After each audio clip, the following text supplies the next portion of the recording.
chances are you have no idea that this is happening at your child's school. Live to Avery Haynes now with how your teen is the new target of a controversial campaign. Avery.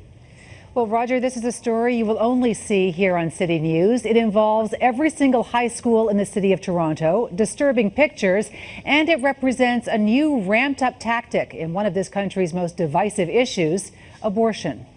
They're fresh-faced, politically engaged, articulate, and polite. See what things we have.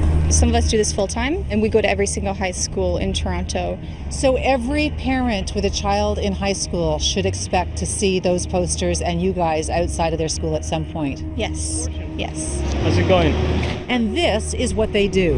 Inches away from school property and to the stares and gasps of some, they reveal posters so revolting, we've decided to blur the images. This is what happens when an abortion happens. Do you have any thoughts? Have you seen pictures like this before? These are the foot soldiers in a rekindled war on abortion, and the new battleground is high schools. Hey there, what are your thoughts on abortion? So far, this scene has been played out at more than 60 Toronto schools. But you'd have a problem with someone trying to kill a newborn, right? On this day, the target is George Harvey Collegiate Institute. Hi folks, how are you? Where the concerned principal comes out just moments before the lunch bell rings. There's a lot of different students from a lot of different cultures here. So try to be as sensitive as you can, all right? For sure. Thank you. They call themselves the pro-life resistance. Friendly and with big smiles, they lay some heavy ideas on the lunchtime students. It's like saying, let's solve poverty by killing the poor. Well, it might be some kind of solution, but obviously it's just crazy, right? If we have a toddler, say, in a really poverty-stricken home, we don't turn around and say, hey, you're suffering, let's kill the toddler. That's not something I want to see right before eating my lunch. This strategy may be new to Toronto, but the anti-abortion group has been at high schools in Calgary for 2 years now.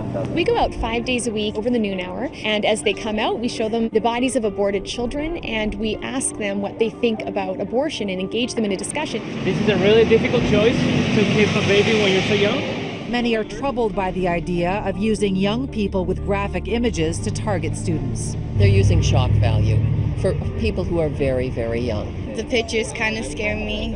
It's a really serious thing. They don't seem to be bothering anybody. They don't seem to be trying to force people to talk to them. The schools don't get any advance notice from the protesters, so principals have been left scrambling to warn students before that lunch bell rings. Principals have notified the kids over the PA that there is a protest group outside.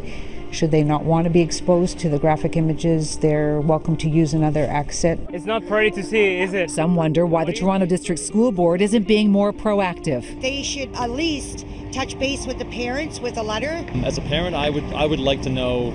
I like to know what's going on at my kid's school. They are not on school property, so there isn't anything we can do. What do you think about it? Because this happens every day in Canada. This doesn't break any laws. Any thoughts on abortion, sir? It does push ethical boundaries. They're being very strategic. They're using a lot of methods that are used in politics and advertising to really hit home. What I worry about with that ethically is that it's more manipulation than simply informed consent.